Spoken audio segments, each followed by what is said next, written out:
been talking a lot of crap about the Tomb King's constructs recently, and for good reason. A lot of them are pretty terrible, but one thing the Hydro Titan in particular has going for it is it does have a pretty massive HP pool.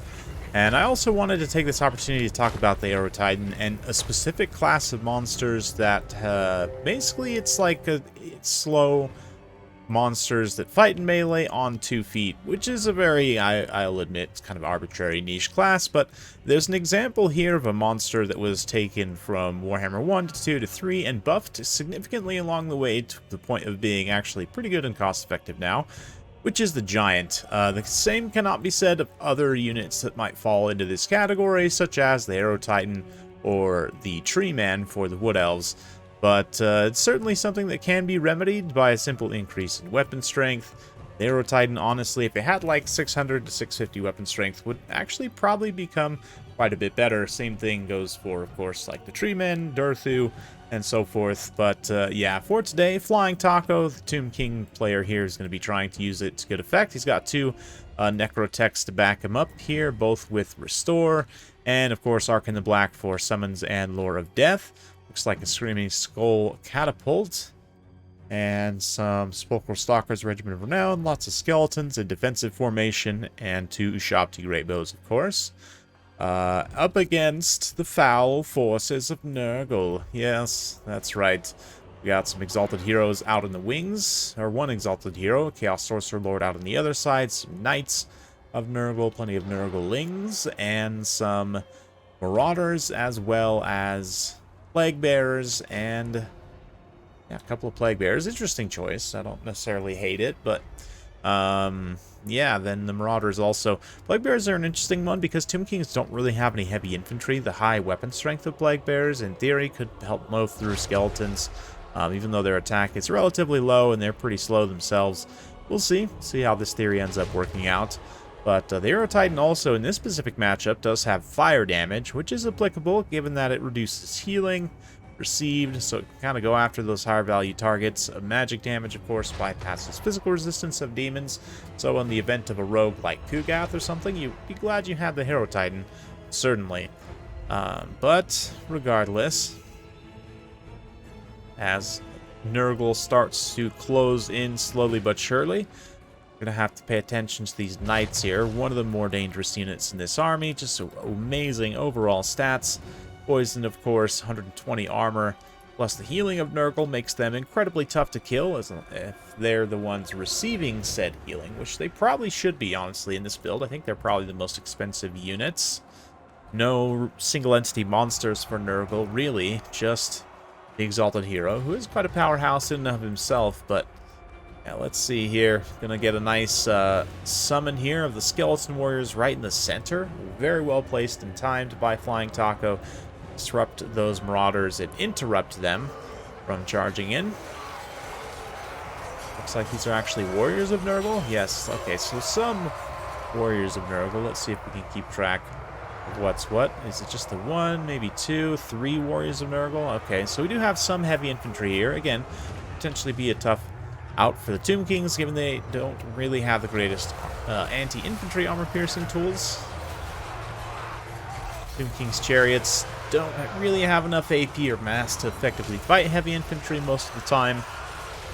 But anyway, here at least, the Ushabti Great Bows are being protected by the Aero Titan. It looks like the Knights are having a hard time kind of working up and around. Taco's defensive position's pretty good, not to mention they also took a bunch of damage and got terrified. I think I saw a Fate of Una there from Arc in the Black, just to burst them down very quickly, which is definitely the right call.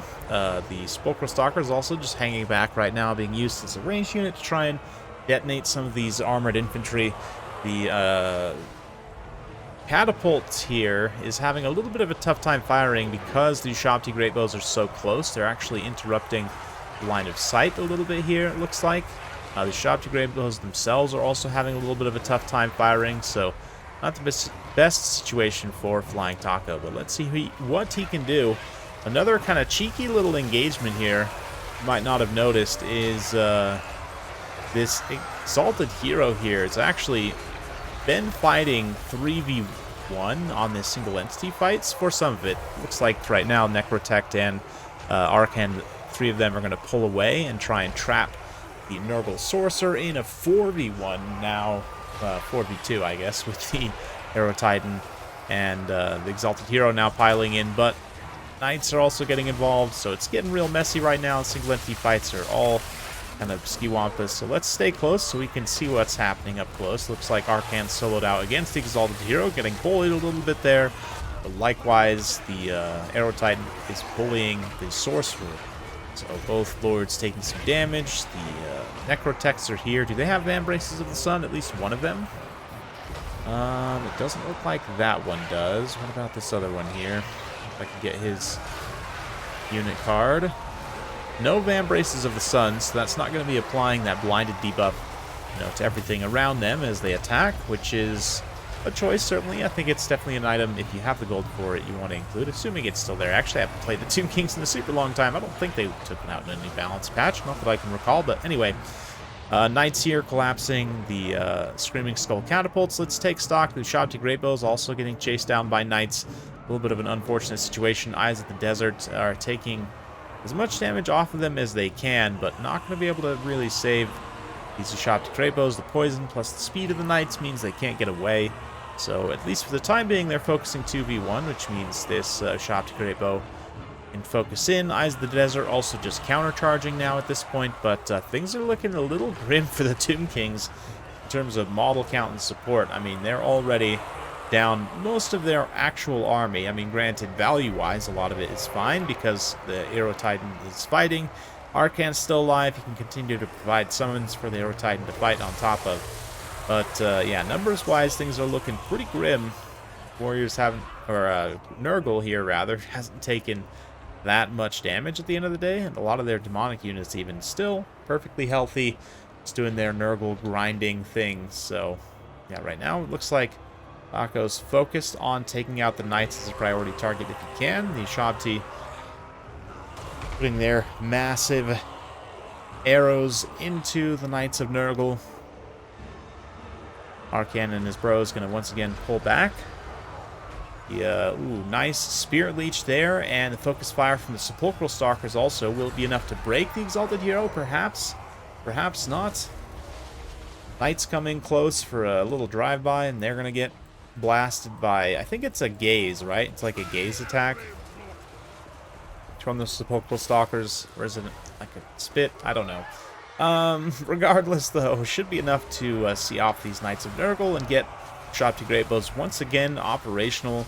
So we're likely to have to fast forward as this late game phase kind of drags on, as it's honestly just getting started right now. We've got this Arrow Titan here still completely healthy because of the restores, and he's going to be able to grind for some time. So let's fast forward a little bit as the Shabti Greatbows kind of kite a bit here. Looks like they're targeting the characters for Nurgle, which definitely makes a lot of sense. They can, so the Sepulchral Stalkers also doing a bit of kiting here and tanking, thankfully. The Necrotechs actually managed to get a nice sneaky 2v1 there. Exalted Hero is feeling brave with his Sorcerer bro. But, yeah, unfortunately the Necrotechs got the better of him 2v1 as he approaches his healing cap. Little Spirit Leech there from Arcan to also help speed things along. He activates the Staff of Nagash to get his cooldowns going. See if he can pull up some more skeleton summons in this late game phase.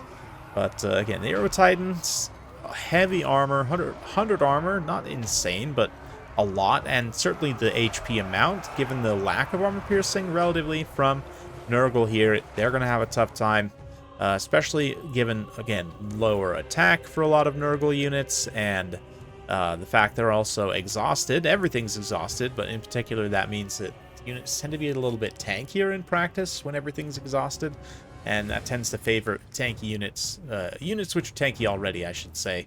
But anyway, yeah, this is going to go on for some time, as I said. We've got the Eyes of the Desert still with a tiny bit of ammunition. This unit with Shabti Greatbows actually has quite a bit of ammunition left, so they're going to try and use up as much as they can. Unfortunately for them, they do get caught momentarily by Nurglings.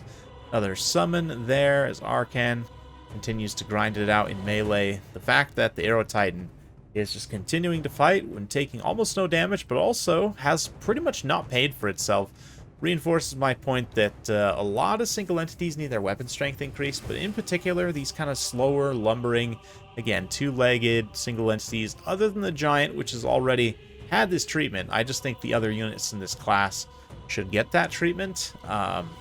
Bone Giant's an interesting one for the Tomb Kings we can kind of talk about. It's a ranged variant of sort of that same unit class, right?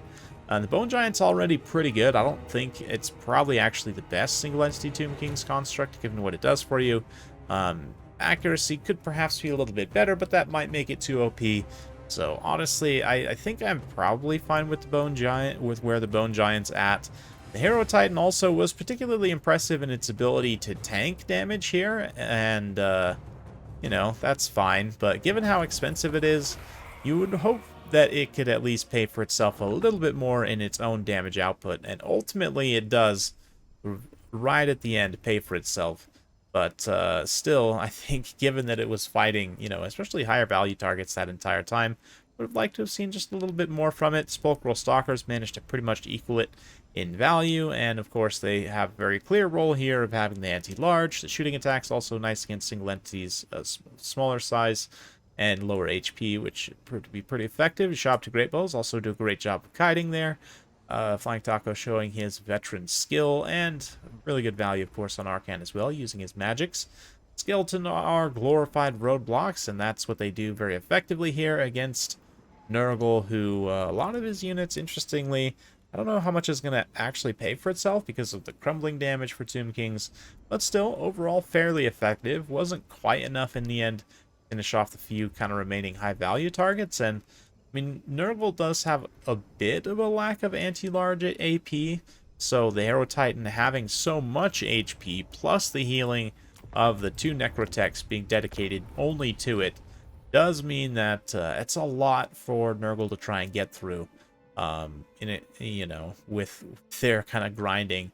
And certainly Nurgle can grind probably better than any other faction in the game right now. It's hard to say, but yeah, for Tomb Kings,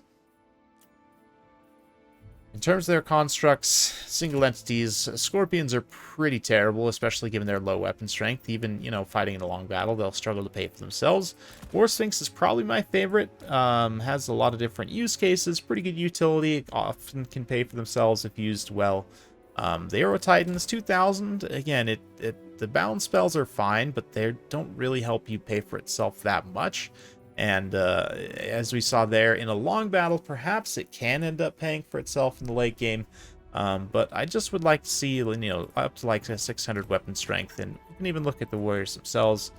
Take a look at this giant here. Again, 700 weapon strength is quite high. I don't even think necessarily that the Aero Titan needs to go up that high, but at least like 600 to 650. If I think about other units in this class, Beastmen, their monsters are all relatively quick, plus they also have the giant. Yeah, warriors, Chaos Dwarfs don't really apply. Dark Elves, maybe you could argue that the Charybdis also, and the Hydra, I mean, they're a little bit faster, but they're still basically infantry speed, right? So maybe you make an argument for them to also get a weapon strength buff. Again, I mentioned Tree Men as another prime example of this. Durthu, the fact he has less than 500 weapon strength, it's honestly pretty sad. But let me know what you guys think in the comments down below. Again, I know it's like a super niche, very specific set of units, but I do think the ones besides the giant should get the giant's similar treatment. Maybe not exactly the same. Again, they don't need to go all the way up to 700 weapon strength. Some of them have other stuff going on, of course, but like to 600 to 650 range, I think is pretty safe bet for all other units in this class. Let me know what you guys think down in the comments below, though. Hopefully you enjoyed that. If you do like this sort of content, be sure to like and subscribe. Hit that bell notification button. Every time I upload a new video, you'll be notified. Thanks again. We'll see you next time.